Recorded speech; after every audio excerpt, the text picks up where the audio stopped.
meltdown. The Elon Musk and Donald Trump alliance has gone up in flames. Total and utter flames. This morning, a growing rift between the president and Elon Musk. I'm very disappointed in Elon. I've helped Elon a lot. We have all wondered when these two would fall out, but could anyone have predicted that when it did happen, it would spiral so fast? Look, I don't know what happened in 24 hours. Everybody can draw their own conclusions about that.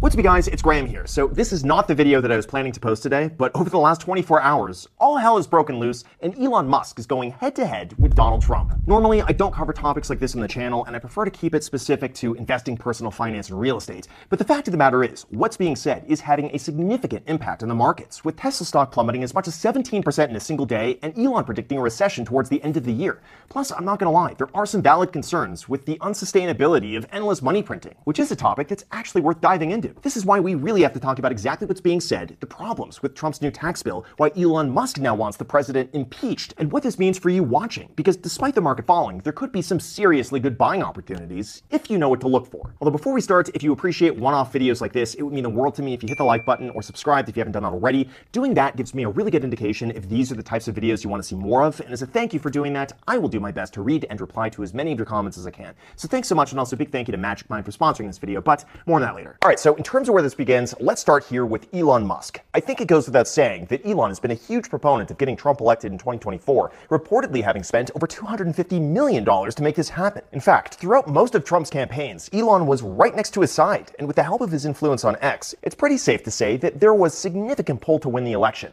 And this is where things get very interesting. Shortly after taking office, Trump put Elon Musk in charge of the Department of Government Efficiency, with the main goal of lowering the federal deficit, cutting wasteful spending, and making sure our tax dollars were put to the best use possible. In fact, within the first few months, Musk's team fired or bought out about 250,000 government workers to eliminate wasteful roles, and they initially went in with the expectation of being able to save $1 trillion.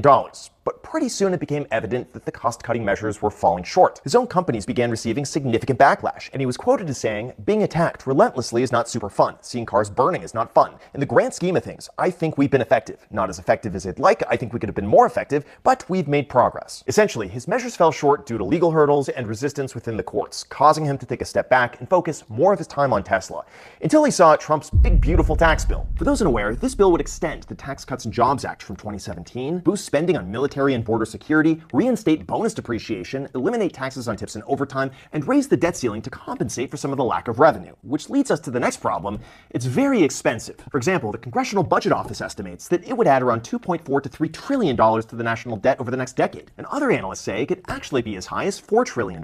For Trump, this works because the tax breaks could help be a boost for the entire economy, but for the long-term health of America, we're printing and spending more money that we just don't have. And for Elon, this completely undoes all of the work he was doing with Doge. After all, imagine spending months cutting government spending while receiving significant backlash, only to have all of your work undone 20 times over in a few weeks with one single bill. Elon even called it the big ugly bill after saying the new tax plan nullifies the $180 billion in spending cuts made by Doge. Shortly after, Elon blasted the legislation as a disgusting abomination that would bankrupt the country by inflating the deficit, and later he called it a debt slavery bill that would shackle future generations with massive debt. From there, on June 4th, Elon Musk tweeted that bankrupting America is not okay. The bill. And this is where things take a turn for the worse. On June 5th, Trump publicly responded to Elon Musk, saying that he was very disappointed and that he's helped Elon a lot. Trump also said that Musk knew the inner workings of the bill better than almost anybody sitting here. But Elon responded with a false. This bill was never shown to me even once and was passed in the dead of night so fast that almost no one in Congress could even read it. Instead, Trump says that the real reason Elon Musk is upset is purely out of self-interest, because Trump's bill would be eliminating the $7,500 EV tax credit. Although before we go into that, I just want to say that it's a lot of work going through hundreds of back and forth tweets. So anytime that I need to focus without loading myself up on coffee, I grab myself one of these.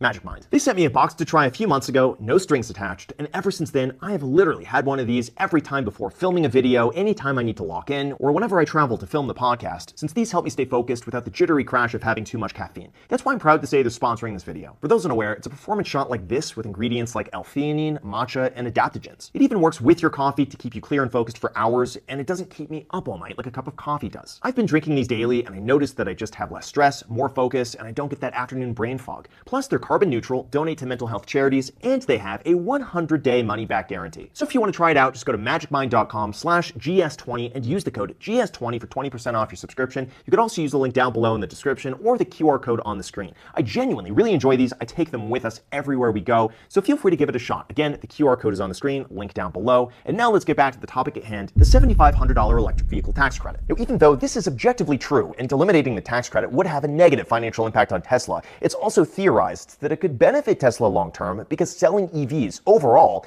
is rather unprofitable. For instance, once the EV tax credit expires, automakers would be forced to take massive losses while Tesla stays profitable and gains even more market share. Or I guess in other words, while other manufacturers are losing an average of $6,000 a car, Tesla is making $6,000 a car. And if the EV credit goes away, Tesla would just be able to run the other unprofitable companies out of business. Elon Musk even said it himself. Back in 2021, he recommended Congress get rid of the EV credit altogether. This is why when Trump said that Elon was wearing thin and just went crazy, Elon snapped back calling it a lie. But Trump quickly doubled down on that. He said, the easiest way to save money in our budget, billions and billions of dollars, is to terminate Elon's government subsidies and contracts. I was always surprised that Biden didn't do it, effectively publicly threatening Elon that if he doesn't back down as soon as possible, there could be some rather severe financial losses. But Elon then responded by saying that without me, Trump would have lost the election, the Dems would control the House, and the Republicans would be 51-49 in the Senate. Such ingratitude. This is pretty much where things devolved rather quickly, leading to Tesla's largest single-day loss on record, and Elon digging up something that always comes to bite you back in the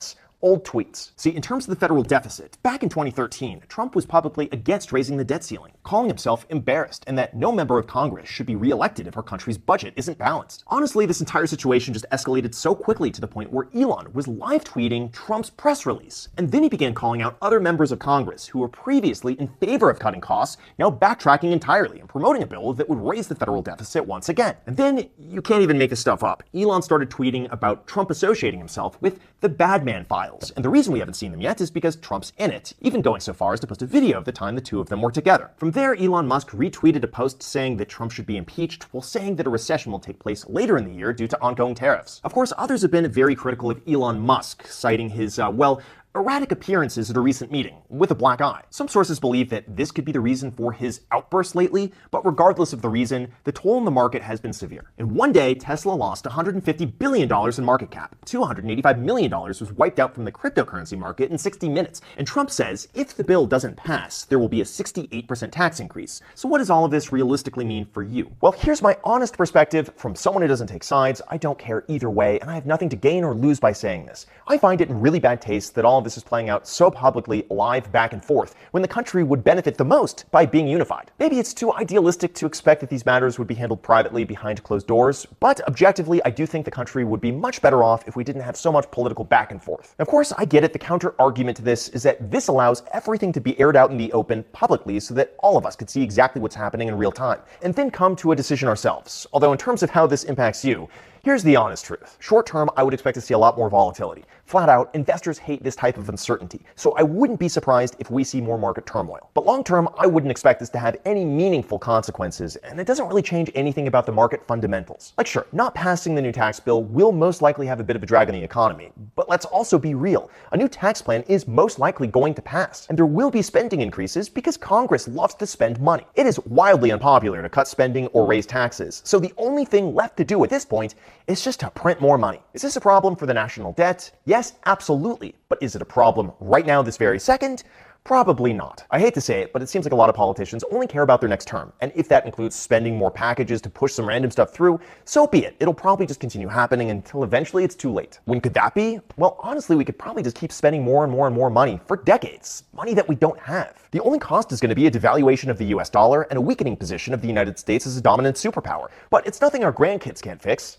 Hopefully. That's why I think that Elon is highlighting a very real, serious problem, but I don't have faith in the government to actually do anything about it. Honestly, I think it's a good buying opportunity. I'm not changing anything about how I invest, and I don't think this changes anything fundamentally long term. I just think as nice as it is to have the belief that the government has the potential to operate efficiently, I don't have high hopes that this could be accomplished, and it just seems like a losing battle. Like sure, you'd be able to save a few pennies, but at the rate the government is currently spending, any resources would probably just be better spent elsewhere. If you think I missed anything, by the way, in the entire situation, since a lot of this is changing by the minute, feel free to leave a comment comment down below, and I will do my best to read and reply to as many of you as I can. And also let me know if you enjoy these slightly off-topic breaking news videos, and if enough people enjoy them, I'll do more of them. So thanks so much. Make sure to hit the like button, subscribe, and until next time.